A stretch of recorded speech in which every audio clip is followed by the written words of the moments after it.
دوسری بات یہ کہ اگر ایک تو گناہ بڑا ہوتا ہے اور ایک چھوٹے گناہ ہوتے ہیں، جیسے رسول اللہ صلی اللہ علیہ وسلم نے فرمایا کہ العینان تزنیان، آنکھیں بھی بدکاری کرتی ہیں، کان بھی بدکاری کرتے ہیں. تو یہ ایک میں تھوڑا مجھے بات کرنی نہیں آ رہی، میں سمجھ نہیں آ رہی کہ میری بات کیسی رہے گی. جی یہ بیمار کرنے والی کیفیت ہوتی ہے، بیمار کرنے والی کیفیت ہوتی ہے. دیکھیں ایک واقعہ آپ نے بچپن میں پڑھا تھا، وہ شیر آ گیا، شیر آ گیا، یاد ہے آپ کو؟ جی جی وہ گڑڑیا تھا، اس نے شرارت کی جی شیر آ گیا، تو لوگ آئے تو کہا، ہنسنے لگا، نہیں جی میں نے تو مذاق کیا تھا. پھر ایک دن اس نے ایسے کیا تو لوگ آ گئے تو کہا میں نے مذاق کیا تھا. پھر ایک دن واقعتاً شیر آ گیا اور وہ لوگ نہیں آئے کہ وہ تو مذاق کرتا ہے. بالکل. تو یہ انسان کی بھی طبیعت ہے اور انسان کے اعضاء کی بھی طبیعت ہے کہ جب آپ دیکھیں نا، اب میڈیا اتنا تیز ہو گیا، اتنا گندا ہو گیا، اتنا آزاد ہو گیا، تو اس پر کوئی آڑی تڑی چیزیں دیکھیں آپ تو چاہت پیدا ہوتی ہے.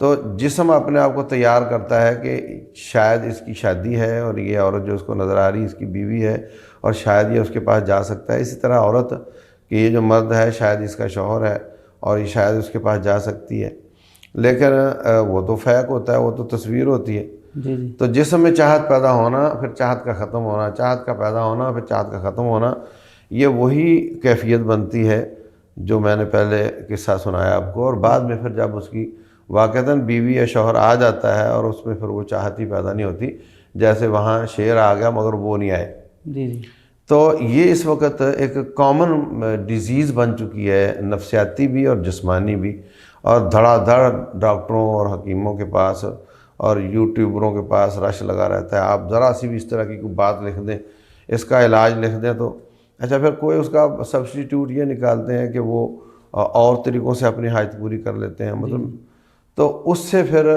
سٹیبلٹی نہیں رہتی. دیکھو رب ذوالجلال نے کس قدر اس کو سٹیبل کیا ہے کہ آپ اپنے گھر والی کے پاس گئے اور اب آپ کو بعد میں غسل کرنا ہے اور آپ کو 1000 بار سوچنا ہے یار سردی ہے اور میں نے غسل کرنا ہے.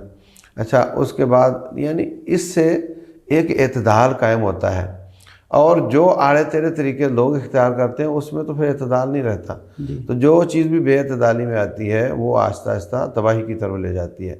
تو اس وقت اس حساب سے ہمارا معاشرہ تباہ ہو رہا ہے، اور جن کی ویڈیو دیکھ رہے ہیں وہ تباہ ہو چکا ہے. آپ نے دیکھا نہیں کہ ان کے بڑے تصویریں آ جاتی ہیں، ویڈیو آ جاتے ہیں، جناب وہ سمندر کنارہ ہو یا روڈ پر ہو، ان کا جی وہ برہنہ حالت میں جلوس نکل رہے ہیں اور ان میں کسی میں بھی کوئی کسی قسم کی اس طرح کی چاہت پیدا نہیں ہو رہی ہوتی. تو یہ معاشرہ ختم ہو چکا ہے، وہ معاشرہ ختم ہو چکا ہے. وہ گولیوں کے سر پہ جیتا ہے اور دوائیوں کے سر پہ جیتا ہے اور ہمیں اس طرف لے جایا جا رہا ہے. جبکہ اب آپ دیکھیں نا، ایک عورت ہے وہ ساری ڈھکی ہوئی ہے، تو اگر اس کا ہاتھ ظاہر ہوگا تو ساری نظر ہاتھ پہ جائے گی. جی جی اور صحابی کا جو واقعہ آتا ہے، جی میں نے اپنی بیوی کو دیکھا اور اس کی رات کے وقت وہ پنڈلی ظاہر ہو رہی تھی تو میں صبر نہیں کر سکا. یعنی وہ پنڈلی ظاہر ہونے پہ صبر نہیں کر سکا، اور یہاں تو سب کی پنڈلیاں ظاہر ہیں تو سب کو صبر آ گیا نا. جی تو یہ ایک اینٹی بائیوٹک کی طرح ہوتا ہے کہ آپ نے دی اور اس کے بعد وہ اگلی بار اتنے سے فائدہ نہیں ہوگا. اب 200 کی دی تو 250 کی دینی پڑے گی، جی اگلی بار 300 کی دینی پڑے گی، پھر آپ کو 500 پہ جانا پڑے گا، پھر آپ کو 1000 پہ جانا پڑے گا. تو ان کا معاشرہ اتنا پاک باز تھا کہ اپنی بیوی اور اس کی پنڈلی دیکھ لی، اس نے صبر نہیں کیا نا. جی جی تو اب ہماری عورتوں کی پنڈلیاں تو سب کی ننگی ہیں الا ماشاء اللہ، اور کپڑے اس طرح کے بن رہے ہیں. جی جی اور پھر جو کالج یونیورسٹیاں ہیں ان میں تو علمان والحفیظ، وہاں تو یورپ نظر آتا ہے. تو پھر یہ جو اینٹی بائیوٹک ان کی بڑھتی جا رہی ہے نا، جی جی تو جب ان کی پھر شادیاں ہوتی ہیں تو پھر وہ اینٹی بائیوٹک کام ہی نہیں کرتی.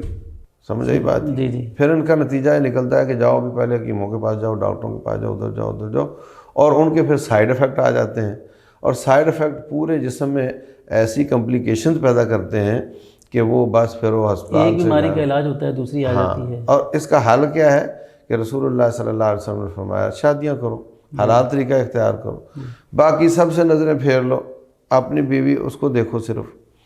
تو جب نظریں پاکیزہ ہوتی ہیں، کل المؤمنین یغضوا من ابصارہم ویحفظوا فروجہم وکل المؤمنات یغضضن من ابصارہن ویحفظن فروجہن، وہ بھی اپنی نظر کی حفاظت کریں،